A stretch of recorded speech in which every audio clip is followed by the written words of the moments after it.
Folks, during this pandemic, it became glaringly obvious we needed an easier and more beautiful way to celebrate the passing of a loved one, especially virtually. Our guest has solved this problem with her modern funeral and memorial planning platform. Get ready to celebrate life today on the Start of Life Live show. Let's glow.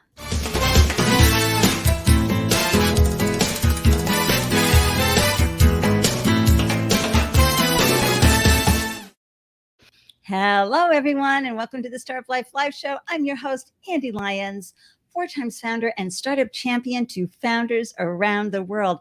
And after raising 4 businesses of my own, I know firsthand what founders are crawling through to launch, brand, and build their businesses. And I am so delighted and grateful that you carved out time to tune in and up your founder game while cheering on a fellow founder. This journey that you're on as a founder does not come with an instruction book, okay? So it's important that you hear other founders' stories and get the gems that you need for your business. Please take a moment to like this video, and if you're tuning in from YouTube, please share your subscriber love and click on the bell icon to receive alerts whenever I post a new show. This really helps me reach more people. And hey, I'm about to reach 900 subscribers. And when I hit that 1,000 button, woo, more algorithm support will happen from YouTube. So thank you so much for your support. And if you resonate with the show's mission of amplifying diverse founder voices while serving first-time founders around the world, please reach out to me to learn more about how you can make a greater impact on the startup ecosystem through sponsoring the Start of Life Live show.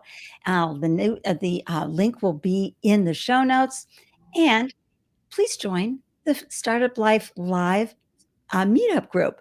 And this is where I post all the shows. You'll receive an alert, and then it'll make it easier for you to watch replays as well. So again, link will be in the show notes. I'm so excited to introduce you to our guest today. Let me pull up her beautiful artwork so I can then tell you all about the oh so amazing Karen Bussen. So here's the scoop. Karen is a leader in was a leader in the celebration sphere for more than a decade, and an internationally recognized party designer and author of 7 books on weddings and entertainment. Karen decided to shift her focus from love to death when a personal experience led her into this important but underserved space. As founder and CEO at Farewelling, Karen is part of a diverse team of brilliant women out to redesign how we think about, talk about, and plan for an essential part of our human journey. Please join me in welcoming this amazing female founder, Karen Bussen. Hello, Ande. Thank you for having me. Oh, I'm so happy that you could join me today and share your startup stories and share this incredible platform that you and your brilliant team of women have created to make this honoring of a beloved's passing easier for us. It's a tough time when we go through it, but I'm excited to hear how you had that transition. Where are you hailing from today, Karen? Brooklyn, New York. Right down the road from Boston. Yes. Those of you watching live, thank you for tuning in. Let us know where you're hanging from. And remember, we're live right now on LinkedIn, YouTube, Twitter, Facebook, and Twitch. So pop your questions in. Pop your comments in the comment thread. We'd love to hear from you. And if you put your website, let me just throw this banner up so I can show you what I'm talking about. I love to amplify your brand. It's so important. You never know who's going to be watching this show. This is evergreen, right? So Karen and I, right, we'll go and yay. You put your business name, URL, and one-liner in the comment threads. We'll pop it up on the screen and share it with you. Okay, Karen, there you were, renowned around the world as a celebration expert, somebody people tap to help them with events, etc. How did you land there? Like, what life event happened that you landed in that space and became well-known and an expert? Yes. Well, it was really interesting. I'm originally from Ohio, and I always knew that I wanted to move to New York City. No one knows why, because I had never been to New York. No one in my family was from New York. And in fact, when I moved to New York City, I did not know a single solitary person. but I had to come to New York, and I ended up getting a job working in the restaurant industry. And, I was trying to find myself and figure out what I wanted to do. I went to school for a little while. I dropped out of college. Like I was sort of like losing my way. And I had a whole bunch of different jobs, but eventually stayed in the restaurant industry. And while I was working in a little Italian restaurant that had just opened, it had no budget, no sign outside, but a very well-known young chef.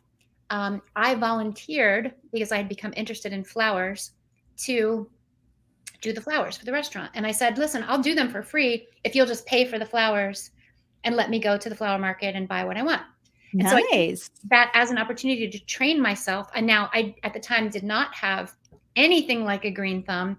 I never had any design training whatsoever, although my mom was very stylish. Well, that was very bold and audacious of you. I was thought you were going to say, "Oh, I've been doing flower arrangements my whole life. I just love Never. doing that." No? And in fact, it was really funny and a good lesson, because I would go to the wholesale flower market in the middle of New York City, which is not for the faint of heart.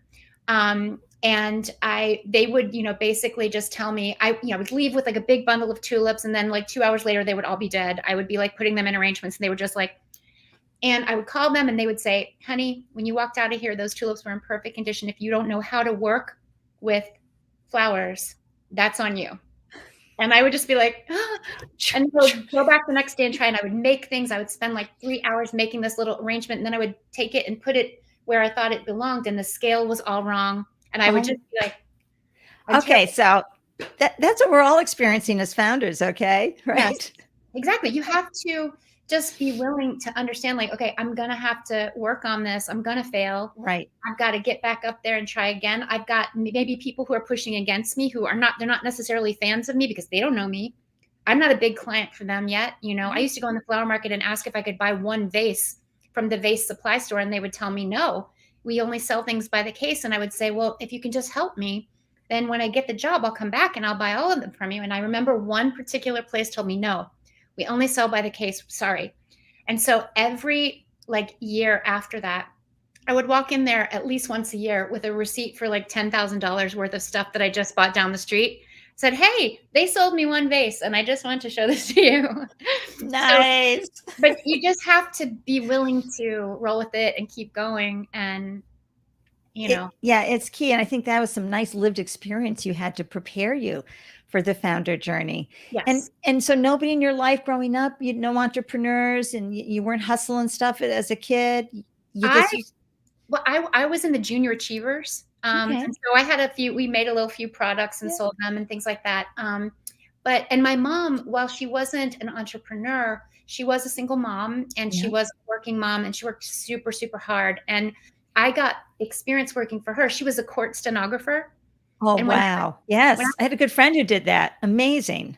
And at the time when I was a teenager, it was when they were automating that procedure more. And so she got one of the first computers to do stenography. And so she used to have me help her, like editing things. And, she taught me a lot about working hard, and also about not being afraid to try something new. So, yeah. That was the opposite of what I had.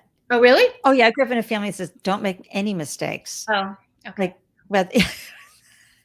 So, we all have our different background stories and things that we had to overcome. I mean, folks, let me tell you, when I hit that live button, my lizard brain sometimes wants to say, run for your life. You learn how to go with the flow. So if you're dealing with any perfectionist issues, Karen has just brought up a wonderful point. You've got to relax the negative self-talk and just say, I'm trying something new. And just like a baby learns how to walk and they fall down a lot, you're going to do the same thing as a founder.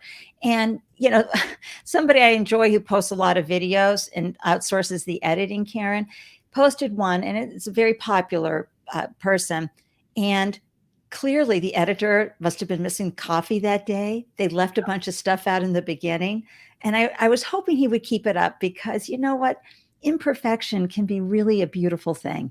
It can be annoying to some other perfectionists, but sometimes when you show your humanity like that, Karen, right? Oh, absolutely. And one of my hobbies is studying languages. And the best advice I ever got from my language teacher is, in making mistakes, that is exactly how we learn. And, people come at learning a new language, much like starting a new business, with a certain amount of fear, like I'm not the expert in this and I'm not perfect. And I want to make sure I have it all buttoned up before I even launch it or say it, and Yeah.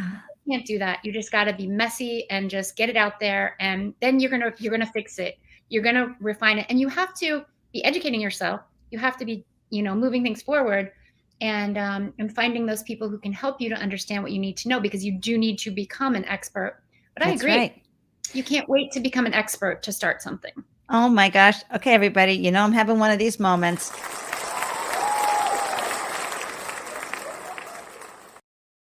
That is Andelicious advice for you founders right there. Do not wait. Get in there, make those mistakes, because they're going to be a ton of great learning. So before we get into farewelling and you're launching this incredible platform, I just want to understand more about this transition you made. So you had been working at the restaurant. You started to really up your game in events and serving and delighting folks. Where did you go? How did you do that? And how did you segue into the, writing 7 books? Like, I can't even imagine. Well, it was kind of crazy. So within the restaurant, a lot of interesting people were always coming to the restaurant. And at one point, a young celebrity chef came in with his wife, and they were having dinner, and they noticed something, because I used to like to make kind of strange things with vegetables. And he was like, "Who made that?" And I was like, "Oh, I did." And he said, "Well, you need to come over and do everything for us at our restaurant." And so I hesitated for a few weeks, because I was like, well, I'm already working a lot, and I don't know if I can do that in addition to everything else I'm doing. And some friends of mine said, "What, are you crazy?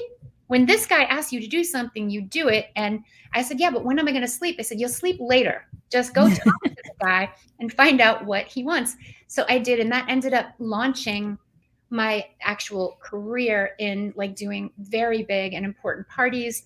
It allowed me to expand out from just designing floral arrangements into, envisioning the whole atmosphere of an event and all of the elements of decor. So at first it was very decorative. And then my clients liked me, and they would say, "Hey, you're doing all this decor, you're doing all the lighting. What about if you just also helped us with everything? Like, can you find the band, and can you, Oh help my us?" gosh. I love this. So you started taking on more responsibility, and you started probably having team members or outsourcing the support. Yes, exactly. And so, and what was funny is, initially when I started my little flower business, I really just wanted a business that would help me pay my bills. I was not feeling super ambitious about it. And I always tell the story that I wasn't even fully aware, even though I registered my business, I wasn't fully aware that I was running a business. I was just trying to hustle it out and like make a little bit of money. Anybody listening, give us a thumbs up, a high five if you relate to that. And That's so good, Karen. it blossomed, I mean, for lack of a better word, from there, and then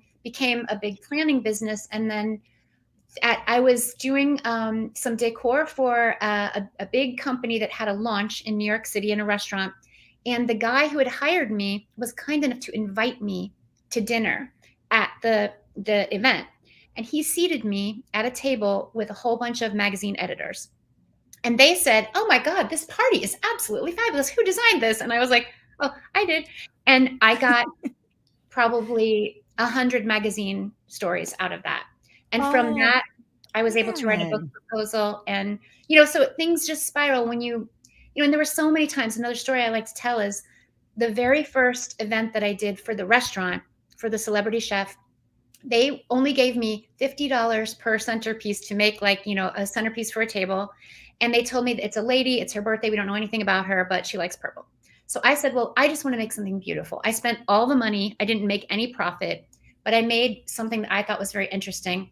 And the next day I got a phone call, and it sounded like kind of an angry voice. And it was like, "Hello, is this Karen?" And she said, "You did the flowers for my event last night, and they're the most fabulous things I've ever seen in my life. And can you get over here and help me with another party?" And so, you know, this In her like, Katharine Hepburn voice, I could just yes, hear it. totally. And she was and remains one of the most important clients I've ever had. I have done so many huge things for her. And so I think when you put that intention out there, Yeah. you are giving it your effort. I feel like the luck and the opportunities do rise up to meet you.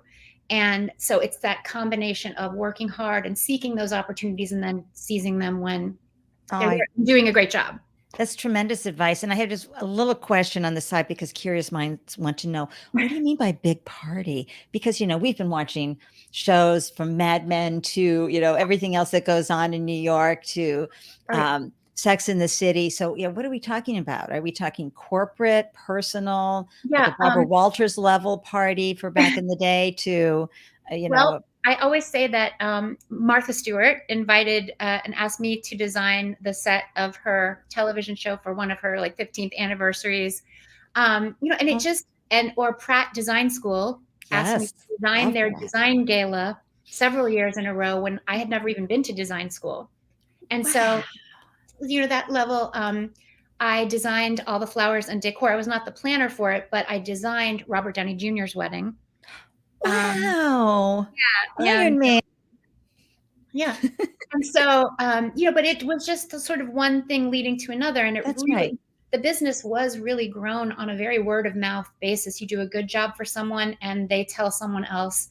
And then that person has access to some other event that you want to do. And then you become their go-to person. And so that's how, and then what was amazing was I always wondered, why am I working in these restaurants and why am I doing all these different little jobs? And I realized, oh my goodness, like every single thing I've learned has come directly into focus in service of this particular business. Like what I learned about wine.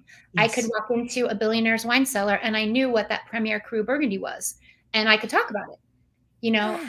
yeah. But So but I think you've made a really good point. I want everybody to take this in. It's easier to let go of perfectionism when you are focused on serving yes, somebody. So when you're there to delight them and bring your best and create something of beauty for them, you kind of sort of like release it out into the world.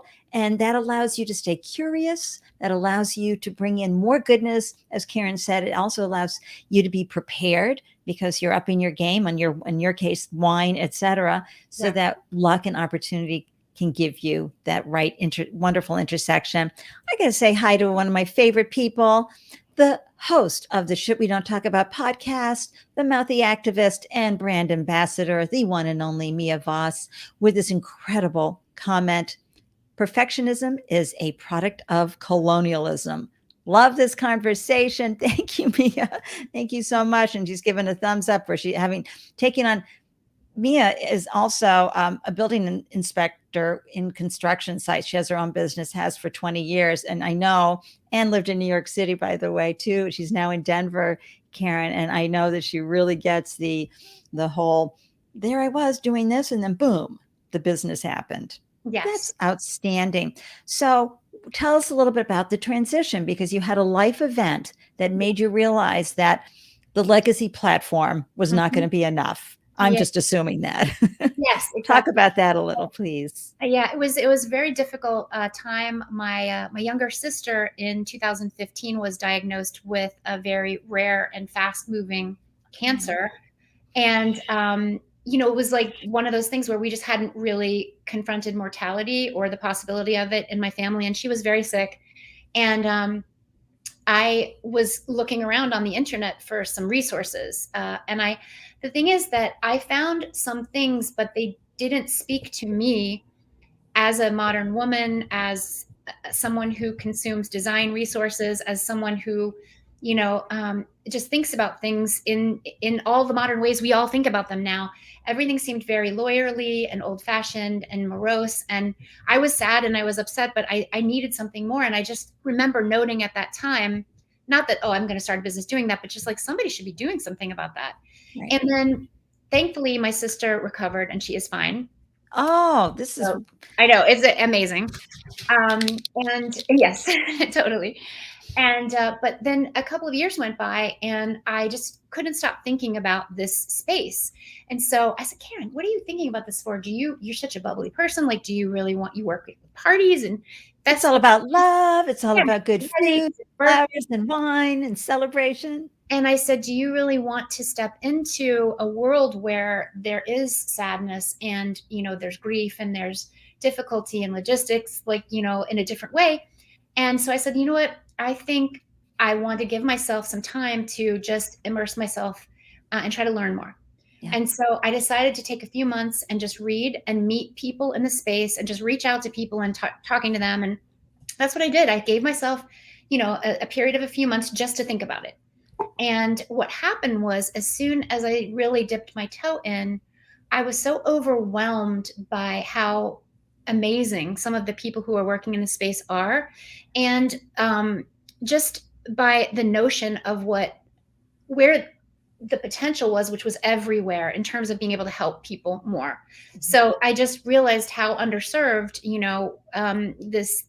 this most essential human experience was. And I found myself, I read an amazing book. It's by a brilliant hospice nurse and just intellectual named Sallie Tisdale. And it's called Advice for Future Corpses and Those Who Love Them. And I mean, it's deep. And I read it and I remember thinking, oh, this is going to be terrible. And it was so brilliant, and it just shifted my whole perspective. Wow.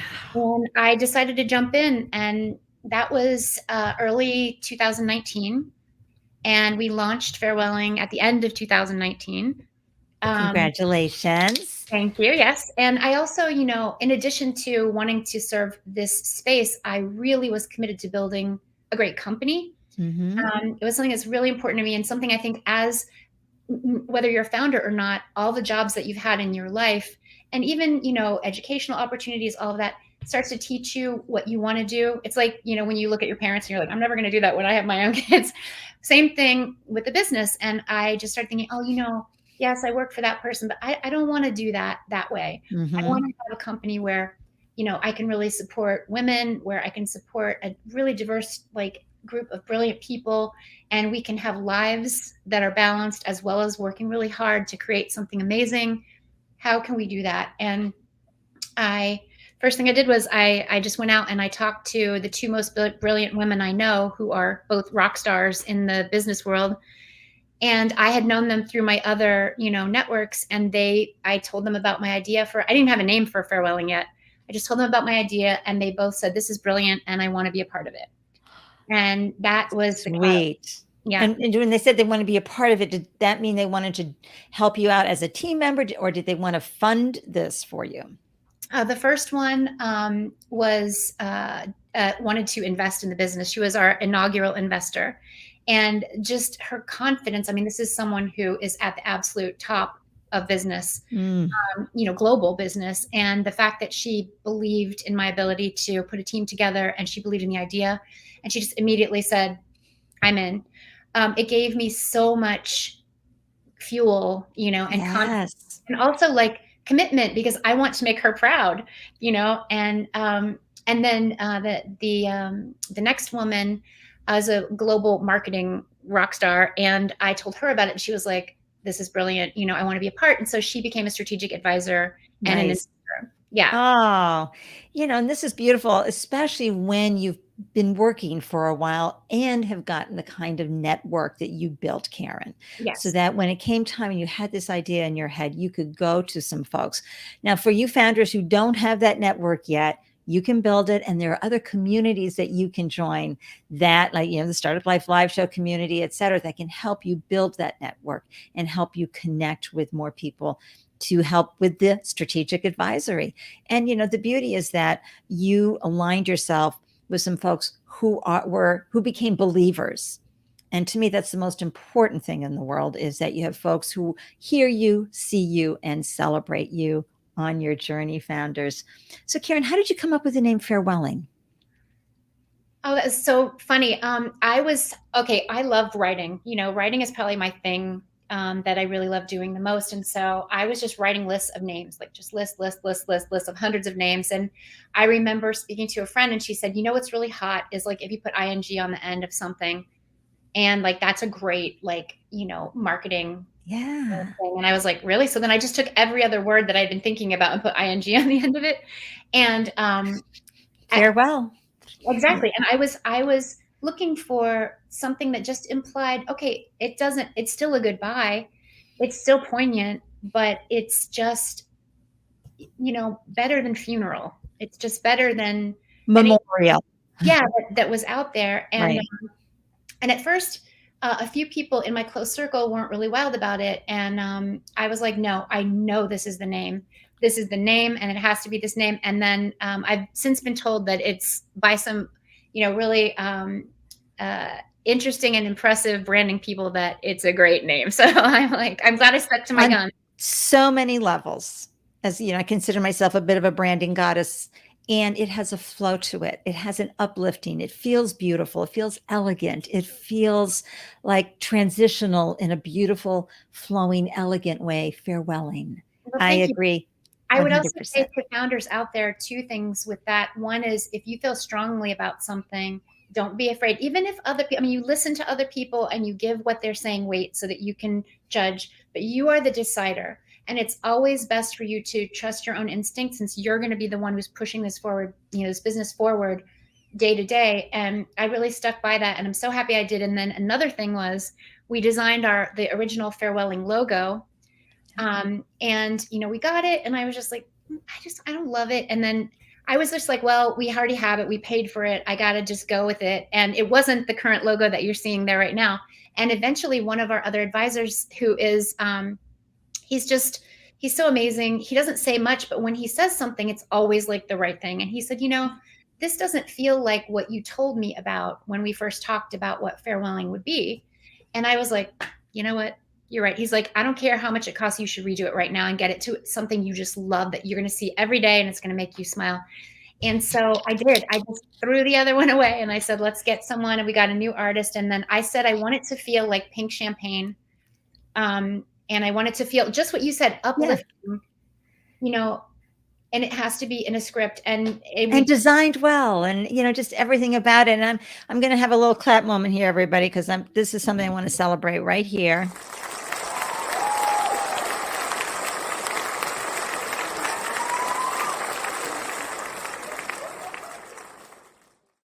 That's a long one. Anyway, it's the founder journey advice for those of you who are listening. And it is so important what Karen just said. You need to be able to look at what you have in front of you every day and be equally delighted by it. If you're going to, and especially if you are design oriented, if it's going to annoy you, the name, how something looks, the flow and feel of a brand, the brand color, no matter what anybody tells you, you got to stick to your intuition, to your knowing, right, Karen? Yes. Oh my gosh. And also, like, if you do get to a point where you don't listen to yourself and you take everyone else's advice and you're constantly flipping and flopping back and forth, then if the business does not do well, it's like, then you're always going to have that regret that you didn't just follow your own, your own instinct. And so at least, there's no guarantee that any business is going to succeed, but at least if you're true to, what you believe, you can say, okay, I gave it my all. And, and again, it doesn't mean you don't listen to other people, but. Oh yeah. Cause now you start to pull together your site, and I'll pull up the artwork for that so we can take a look at that, because as everybody knows, I love to talk about value proposition. Okay. You can get a few high fives from friends and family, but it's the unsolicited feedback from your beta group that is so, so helpful. So Karen, talk to us a little bit about how you started testing farewelling and got feedback, and what happened when you launched, and how you found your customer segment, etc. Yes. So one of the things that we found very important at the very beginning, before we ever launched, was to think about what that strategy was for our launch. Some companies who are selling like a single product, they just want to, pop up a landing page with like a call to action and just see if they can get someone to click on it, right? And it's just like something very simple, and just to see if you can have people who are interested. We knew that in this space, it's not like you're just selling a cute pair of shoes or, something like that. We're talking about a massive shift in behavior and attitude. And I always ask this question: when you think about death, what brand comes to mind? For everything else in life, there's a brand. There's a place you can go. It's the Knot for weddings, or it's Home Depot or Lowe's or whatever it may be for home improvement. Across every category of our lives. So our strategy was to go out of the gate with a brand, create a place, Yes. create, a space where people could come to find help. and information and tools. And that's what we did. We just launched with free content. So you had to go deep before you launched. I mean, did Yes. you bring on a CTO, a tech team? Did you outsource the tech team? Because from what it sounds like and what I'm seeing here, when I look at the visual, there's so many parts and pieces to your wonderful website. In fact, let me just bring the website up, folks, so that you can see, and I will, move it around. And I think I can do that while you're talking. Talk Yes. about that, please. Thank Yeah, you. so it was an interesting decision for me. At the time when I was just launching, I didn't have a team yet. It was really just in the, very, very initial stages. And I decided that I wanted to work with an agency that could do a whole lot of different things for me. It was like an instant team without Right. having to have a payroll and without having to, have the responsibility of just, really managing a whole team. So I worked with an incredible agency in New York called Dom and Tom, and they are they're twins, two brilliant guys, and they have just a crew of amazing people who do all sorts of different things from, the UX design to the actual back end, coding to helping with the branding, to SEO, all of the things that you need when you're putting together something like this. And we worked with them for just a little bit over a year, and they helped us to get the initial version of Farewelling out with our free memorial websites and with our content and our provider, network. Wow. And And then after that, I decided that, okay, I want just a team. I don't think we need certain things from the agency anymore. And I think we need to focus on having a real, like a product team that can just be constantly iterating. And so we migrated over to a company out of Portugal who are just incredible, huh, and they have helped us to take it to the next level with just infrastructure. And sure. we also got an amazing technical strategic advisor, Irina Kretschmer, who is the CTO at Blue Apron. So she is our tech advisor. This And is so amazing. If those of you watching the video, you see how I'm scrolling through. This is a very deep website. This isn't just an app, with all due respect to apps. yeah. You launched with all of these features ready to go. Well, we launched with just content at the very Okay. beginning, and then Okay. our next move was the memorial websites, Hmm. and those became very popular. You were asking about like testing and seeing what people like. Yeah. As soon as we put those up, because they're unlike anything else on the internet, you can of course go onto a legacy.com or onto a funeral home website, and you can see a published obituary, and that's fine, and it serves a purpose. But Hmm. I thought, well, if it were my loved one, I don't want just myself. I don't want their site, their tribute to live on just in a funeral home website for always and forever. And Right. I'd like to have something that reflects style and beauty, just as you would do with an online invitation that you were designing or something like that. Sure. And so, we ended up designing all these beautiful templates for the memorial websites, and people just love them. And we just started hearing from people, this is amazing. Can you do this? Could you add this in? Perfect. Can we have that? And then people started asking us, how much does this cost? And so once they started asking us how much we were going to charge for it, we realized, okay, people would pay for a version of this. So we will always have a free version for those Okay. who can't afford to pay, or for those who just want to start with something and see how it goes. And then we created a more premium version that we just launched very recently, to give people more, more tools, Hmm. more bells and whistles, and to be able Oh, to keep it forever if they like. yeah, it's so beautiful and so informative.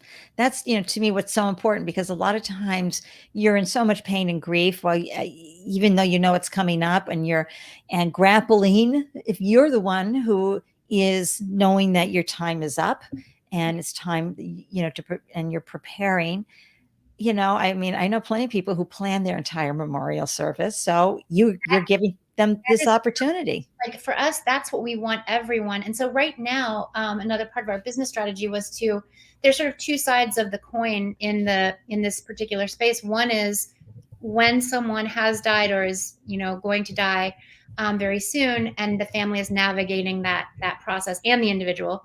And then the other is just all of us at any stage of, our adult lives, where we need to start thinking about what, just what maybe our assets are or what decisions we want made Right. for us, like a healthcare proxy and that sort of thing. If you have young children, the guardianship question, should something happen. Yeah. Also now, more and more, how at a celebration of our own lives would align with our values. Because everything is changing now. It used to be, okay, you either get buried or you get cremated and it goes according to your religious tradition, and there really wasn't much outside of that. Now, people are wanting to know, well, what is there an eco-friendly option that I could think about? And there is, that you can be buried in a mushroom suit that will just go directly into the earth. Oh my God, I've never heard of a mushroom You suit. into earth. You can turn it into human compost in Washington State. Like, there's water cremation. Like, there's so many things that are happening. And so just to give people that permission and that, that education and that inspiration, not to say, oh, let's put the fun in funerals. That's not what we're doing at all. We're saying whatever you want for your farewelling is whatever is right for you. So just if you look at it as you would look at a wedding, some couples want to get married on a mountaintop alone, with Right. eagles Right. flying overhead, and others want to be at the Pierre Hotel in a ball gown Or covered, they want to be in Vegas. or Vegas. And Yeah. all of that is good. Yeah. And we're just looking at it like that. Oh, you have definitely taken that traditional 6 Feet Under. Remember that show, everyone? Love it. Loved it, and turned it around completely. Yeah. And Americans, we just do not talk about death. We do not talk about passing. We don't know how to have these conversations, even though, as you say, it's such an essential part of our journey as humans. Yes. Well, what I always say to people is, okay, you don't have to start a giant conversation right away. We came up with this very easy exercise that we call the Farewelling Five. And all that is where you think about, or you have a conversation, you could do it over cocktails or, by yourself. What are the 5 things that are most important to a celebration of your life in your honor? And some people are like, I really don't care, I'll be dead. But if I start asking you questions, oh, okay, so that means you don't mind being buried in like, a casket, oh gosh, no, I don't want to be buried. No, I want to be cremated. Okay, well, there's one.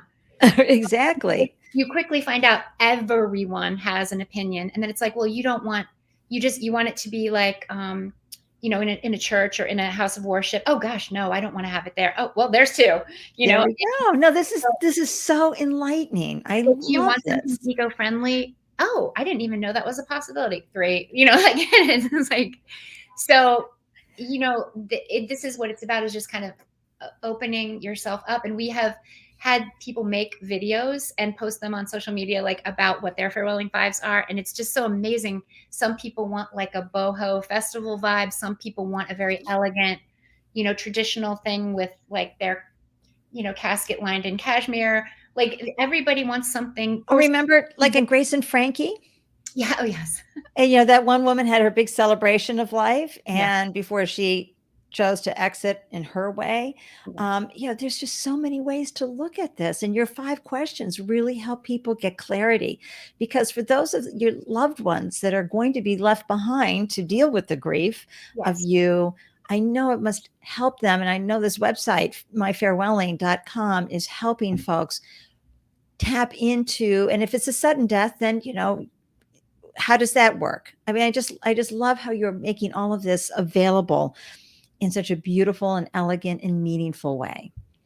I have to tell you that, having made this transition from a more sort of what you would think of as joyous, celebration sphere, and now being in this world, it's been just the most meaningful work I've ever done. And it's so satisfying and so uplifting to work with the families and talk to them. And, we did a memorial this summer here in the New York City area. And it was for a young man who had died suddenly, and his mom, he had been a fisherman. He loved to fish.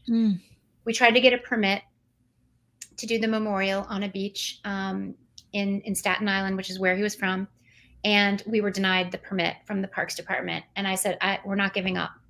And this is another founder quality, is just like, keep on going, keep on persisting. And my team was like, well, what do you mean we're not giving up? It's like, we need the permit. We can't like have this without it.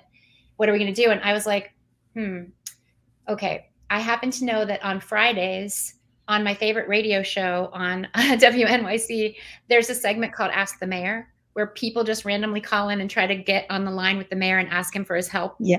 with stuff. And so I told my team, we're all going to get on the phone on Friday at 11 or 11:15, whenever they say they open the phones, and we're going to dial over and over and over again, and one of us is going to get through. And here's the script, and we're going to tell Mayor de Blasio, because this was when we still had Mayor de Blasio, like, this is our situation. So we all called like 85. Wow. I think I called 115 times in 15 minutes, and I got on the radio with Mayor de Blasio. I made my case. He put us together with the Parks Department, and we got that permit. Oh my gosh, Karen. And it's, it's that must have meant the world to the family, right? They couldn't believe that we had done that. They just thought it was crazy, but they were so grateful and so thoughtful. And they told me after the event, which was an event that a lot of their community came to, and they had never been to an event on the beach that was a farewelling, that I had all his fishing gear there and some tiki sculptures and his favorite foods. We had a taco truck. Oh my gosh. And it's like, everybody was like, oh my God, I didn't know that you could even do this. I want this. I want something like this for me. And this is what we're trying to do with farewelling, is just say, look, you can have something traditional. You can have something not traditional. It's about thinking about what you do want. And what did you learn during the pandemic? Because a lot of people were losing loved ones with the inability to hold their hand as they passed, so. Nothing is more difficult than that, because how can we even deal with not being able to be with our loved ones at that time, when that's exactly where we should be, and then not being able to gather afterwards to hold each other and to grieve. And so we immediately set up a national helpline to just let people call in, and we would try to just connect them with whatever resources we could.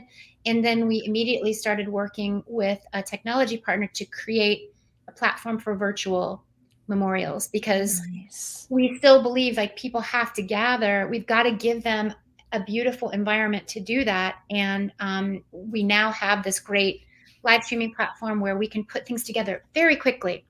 And no matter what it is, what kind of an event people are looking to, I love that you have the pricing here, folks who are able to watch the video. You'll be scrolling down. Those who are listening to the podcast, please visit myfarewelling.com. Click on the virtual button. They have a nice example right there. And obviously video and everything is, oh my gosh. And you can schedule a free consultation with someone from Team Farewelling. This is amazing. Thank you for that. Oh my gosh. Yeah. So it's, and so we've been working on this side of the equation. And then later this year, what we hope to do is to build out more tools for advanced planning, but that are done in a modern way that's more easily digestible. Like, it's not like a giant long list from a lawyer that's like, get me all your assets and paperwork at one. It's like, okay, let's go through this together, and let's look at what your stage of life is. Like, are you like me, all the single ladies, right? Like, so I don't have children, but I have some assets. Like, how do I put them together? How does a young couple put what they need together versus an older person who may just want to be like, organizing things and may have a more complex situation, tax-wise or whatever it may be. So that's our next goal. Oh, I love that. And how exciting. I mean, you're really on your third year, right? Coming up on your third year. Second, we just started our third year in November. And, remember, folks, comparing is despairing. And, Karen, you clearly were able to bring on a wonderful team to help you. You really love your tech team out of Portugal. And so, yes, that's perfect and wonderful for building such a deep, deep website. How did you fund this? I know that you had that initial conversation. Tell us a little bit more about the funding journey, because as a female founder, we know the available funds aren't out there. There's a lot of conscious and unconscious bias that happens with the check writers. Talk a little bit about how you funded Farewelling. Yes. So thus far, we've done really two smaller rounds of what I would call, they're both really angel rounds or pre-seed rounds. And initially it's interesting because they usually call that first round friends and family, but I didn't have any friends or family. I didn't even really want any friends or family to necessarily invest in the business unless I really had to go there. And so I did use my networks, my existing networks. And then I also did a whole lot of just cold outreach people. And I spent a lot of time personalizing those emails. And, I don't know if anyone here listens to How I Built This, the business podcast. Yes. I love it so much. And for example, I was listening to the episode with the ZocDoc founder, Oliver Carraz, and I was so moved by his story. And he told a story about customer service that just blew me away. And I was like, that's exactly what I would have done. I need to contact this guy. I wrote him an email. He wrote me back. I ended up having the gift of a 1 hour video conference with him to talk about farewelling. And I now know him, and it's like, I Oh mean, my gosh. so generous. And I'm just saying, like, that all came from just like doing that sort of outreach. And then if I talk to an investor, for example, even if they said no, I say, okay, would you have any idea of another person that you could introduce us to who you think might be right for us at our stage? Brilliant question. And Brilliant and so important. and it really does open doors. You'll, or like through other founder groups, like if you are in a group of other founders, maybe that founder just raised money and they might know of a good investor who could be good for you, and they could make that warm introduction, which is always better than doing the cold outreach if you can get it. Yes. But congratulations, Karen, for having the courage to reach out to that luminary founder, right? Yes. And to create that opportunity. Remember, everybody, the answer is always no unless you ask. And Exactly. somehow you have to find the courage. One of my favorite founders, Lauren Shanks, has a company called Keep Wondering Out Loud for corporate HR services. But she was talking about how she, for 4 months, kept putting off that cold calling, right? And then she finally got her gumption pulled together. And oh my gosh, she had got meetings right away with everybody. But for 4 months, all she did was double check her numbers and tweak her pitch deck because it was so scary. But when she finally did it, she did this really fun IG story sharing with everybody how well it went. I mean, I have to say, one of my my mentors is he's part of our legal team. And, he always tells me, I know everyone's heard this, but like, perfect is the enemy of done, or, progress. Yep. And it's like, you, even with your deck, if you are fundraising and you're putting together a slide deck, I'm a designer. So for me, the way everything looks and that everything is correct, like, it's very important to me. But you can end up exactly in that situation where you're spending a month or 2 months or 3 months just perfecting your deck, when really an investor who's seriously going to be looking at your business, there's a formula, and right. They do want to know your story, and they do want to know that you have a brand, but they're much more concerned about what your plan is, who's your team, and how are you going to execute. That's right. And if they can see that, then they don't really care if your font is like this font or that font. They're much more interested How in many words you have on the page, et cetera. No. So Karen, too, and let's clarify cold calling. You didn't just go and call any investor, right?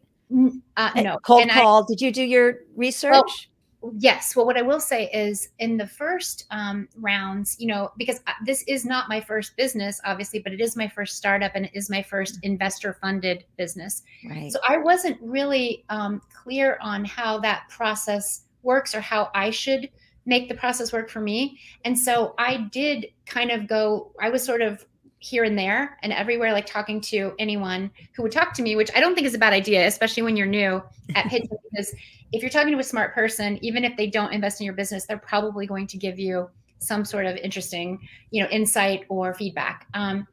But as we're now approaching our seed round, which will be a bigger round designed to help us grow now that we have, hit some milestones and metrics, we spent 2 months compiling a list of, female-friendly VC funds, female-led VC funds, other, investment funds that invest at our stage of business or in our sector, or there's something that's either adjacent or similar where we think there's some synergy there. And that's just because, there are literally thousands of funds out there, and you can talk to as many of them as you can get to do a call with you, but you want to be as productive as you possibly can. And I've have been told that you may have to talk to 100, 150, even 200 different investors before you get the number of investors you need to complete your round. And so the more you can do, because obviously running a business is so, overwhelming. overwhelming anyway. And then if you add into that you are fundraising, it's a full-time plus job in and of itself. And so you want to try to make those conversations as productive as possible. That being said, recently, one of our advisors said, "Hey, I mentioned the business to a friend that I know. He's at a VC, and he told me, hey, we don't invest in that sector, so we probably wouldn't invest in Fairwelling. But I would be happy to talk to Karen, like if she would just like to get my feedback. That being said, if she doesn't want to waste her time talking to me because we're not going to invest in them," I was like, "Are you kidding? Smart person." I'm getting on the phone with him, and I had a half an hour call with him, and he told me, "This is very compelling. I'm going to give you another half an hour of my time for some deeper feedback with your deck." And so I'm getting the benefit of his expertise and possibly an introduction to another investor just for having that call. So I'm not saying don't talk to someone. If the offer is made, take the call.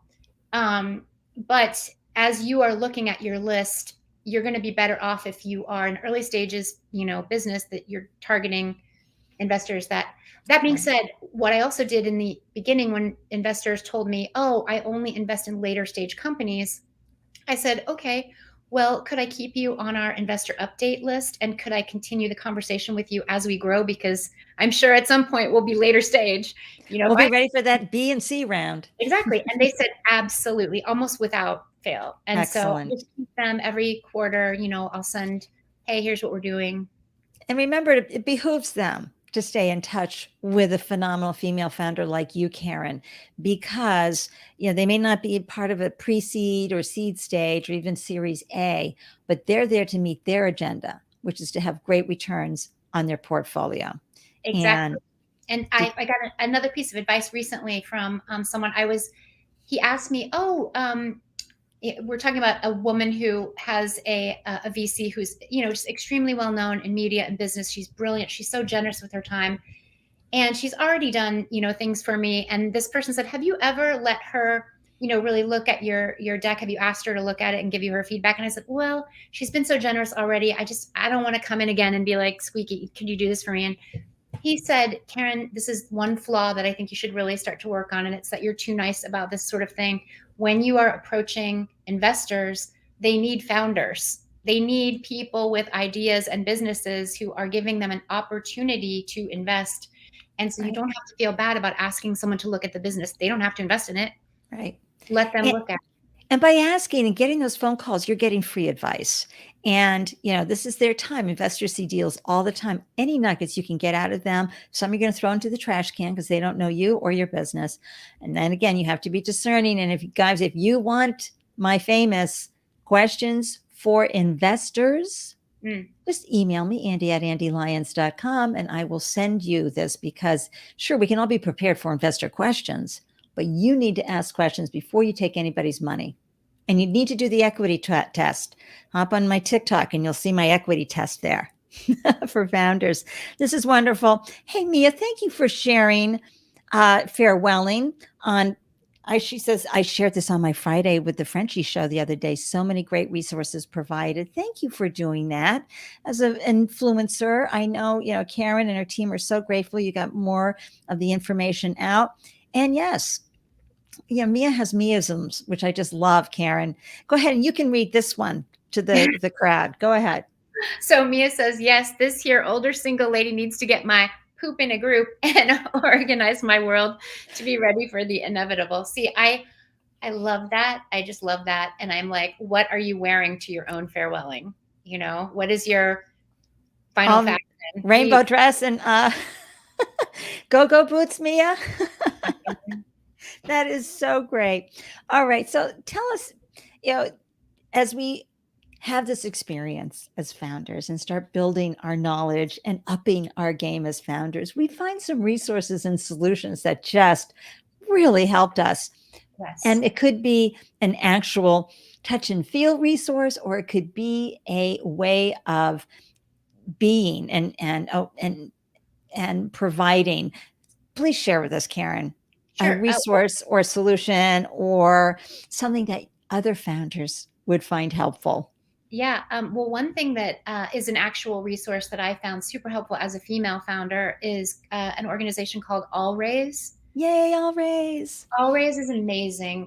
It basically is helping women on both sides of this business equation, both women who are in, investment and women who are founders of businesses. And they host, events. I did their startup seed round boot camp, and it Oh, was like 5 or 6 weeks at 2 or 3. so did you meet Aileen Lee? Did you meet Did you meet Jenny Lefcourt? Who'd Yeah, you? we met all kinds Oh, of so good. amazing people with different, viewpoints, whether it was that they had just raised around or whether they were obviously huge VCs or, just giving you advice on how to put a deck together, all the things, talking about what types of financial instruments are even used in these rounds for, early stage businesses. And so I just found that so helpful. So important. Yeah, especially as Yeah, a new founder. How are you supposed to know, about the debt financing and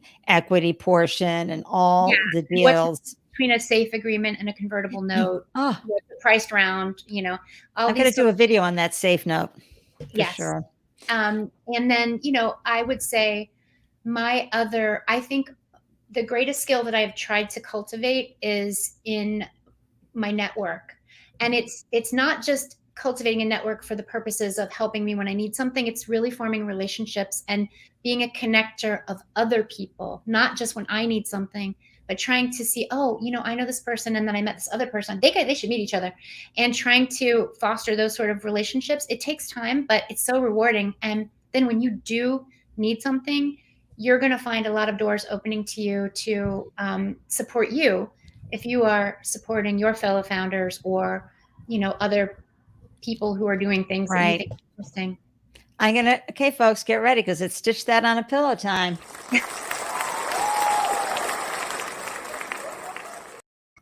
Oh, yeah.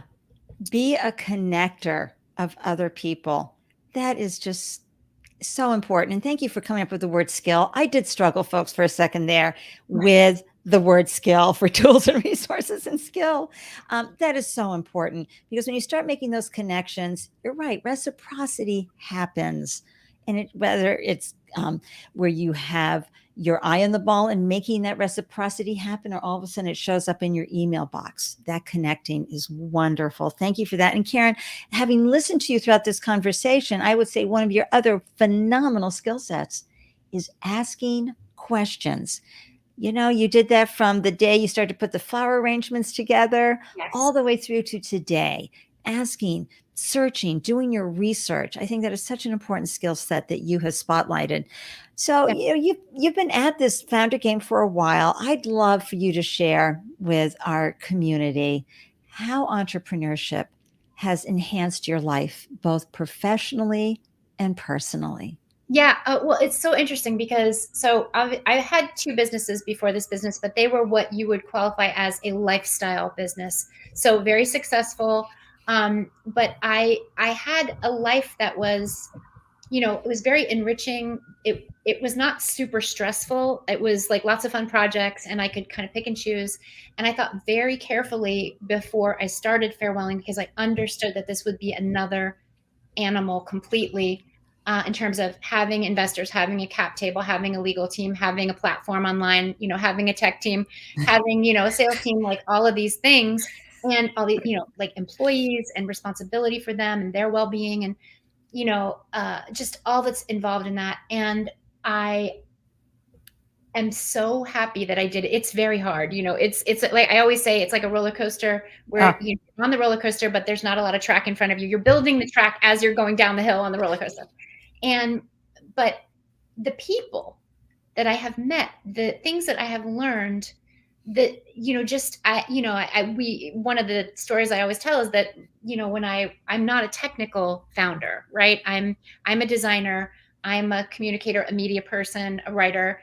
And so I knew if I was going to have a tech platform, I needed to kind of get an education. So I went to, I think it was Dom from Dom and Tom, and I asked him if he would sit with me for half an hour and give me the tools that I needed, the Okay. vocabulary that I needed to talk to investors about the tech part of what we were doing.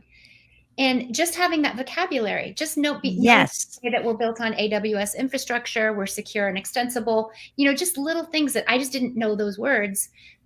That lets people know you're in the right space, they can trust you, and that you are aware of what you Well, need. and especially, even though you did have a little bit of founder market fit, Karen, in the fact that event planning, right? Yes. So you did have a nice piece there, but you didn't have any tech. You didn't have a lot of the other things sometimes investors are looking for. So that you upped your game is wonderful. And folks tuning in back in the fall, I'll put the link in the notes. We had Nelly Yusupova from New York City talk about how she trains founders to how to use that tech language to really know how to manage their tech team, whether they're in-house or offshore, and be able to relay that knowledge to investors. So I'll have that there because Karen's point is so important. You're really continuing to up your game because this journey, it's not just a roller coaster ride. As I always say, 1 minute you're popping the champagne and the next minute you're crying into it. Amen. That's so well said. And you just have to be, I always say, like, you do need to have nerves of steel if you're going to be, a founder of a business. But you just also, it gives me so much, like communities like this is where you get your strength to go forward and be like, this is not just me. Everyone on this journey, I don't care if they started Peloton or, whatever huge company, they have all been through this. And it's just my time to be going through this, and yeah. And if they were to start a new company, because remember, there's a company that launched recently with the woman who was head of HP, I think, for a while, and the guy who's head of Disney and done a lot of other things in the entertainment field. They were creating a platform that began with B. I can't remember the name right now, 10-minute segments of entertainment for people to watch. They got $1 billion for that in funding, and it fell flat. So you can be the founder of a Peloton or something else, bring incredible skill sets and really miss the mark. So it doesn't matter how small you are and what your outcome looks like. It is a journey that you go through each time. So Karen, any last thoughts before I pop you in the green room and wrap up this delicious conversation? I mean, the only thing I would say is just make sure that you have the support that you need. Now, whether that is from a business standpoint, like having a co-founder that you can, count on and share your highs and lows with. I have a great co-founder and we see things very similarly. And so that is really helpful to me. Or whether it is, creating that support network at home, making sure you're taking care of your health and your sleep and, having balance in your life. Those would be probably my most important last bits of advice because, if you're not healthy and if you're not taking care of you, you can't be the evangelist for a great company. And so it requires a little bit of discipline and it requires, That's brilliant. Hustling is not what your business needs. It certainly needs you to put focused energy and effort in, be smart about it, right, Karen? Yeah. But you don't want to get burned out because you got a long road ahead of you. You got a long runway. You're running down before that liftoff really happens. And then you got to stay in the air and you've got to take care of yourself. I love that advice. Thank you so much for joining me for this delicious conversation. I'm so happy to have met you and to have been able to dive deep into myfairwelling.com, Fairwelling. And I'm excited to share you and your team and this wonderful platform that you have created to help so many people talk about something that can be a little scary and daunting. And, this is a time when we need to really celebrate this human journey. Well, thank you so much, Ande. I love what you're doing for the founder community and just really on behalf of everyone, thank you for facilitating these conversations. It's really great. Oh, thank you so much. I love meeting everybody. I'm going to pop you into the green room here. Folks, thank you for tuning in. Didn't we learn a lot from Karen on so many levels, the founder journey level, but also about, the memorial, the honoring, the celebration of a beloved, whether it's you or something, someone in your life. And I imagine they're probably going to have something for your favorite pets eventually. This is just, so important that we're able to talk about this very important part of our human journey and pull it together. So I'd love to share with you who's coming on next. Speaking of female founders and female funders, we have this Friday, January 28th at 12 p.m. EST. It's all about solving the gender injustice in venture capital. And because studies clearly illustrate that investing in women-led companies is great business for investors, yet the biggest chokehold in venture capital continues to be gender bias or injustice. So we have Zhaojian Chen joining us, and I really highly recommend that you tune in and grab her startup and angel investor gems and learn why she believes that unbiased algorithms can level the playing field and end VC gender injustice. Her business, Venture Pole, is all about helping investors make good decisions based on not matching who they be, but on the likelihood of a business taking off. Okay. I guess it'd be like The Voice, right? Anyway, so I hope you can tune in. And of course, to join me anytime and learn and get an alert whenever I go live, please join our meetup group. I'll have the links in the show notes. And that way you get an alert whenever I post a new show, because if you're growing and building a business, you're going to learn a lot from another founder's journey. So thank you for tuning in. Stay strong and remember that you're stronger than you feel and smarter, as we say here in Boston, than you think. Keep going. You've got this. And until next time, I'm wishing you a delicious day wherever you glow. Mwah. See you soon.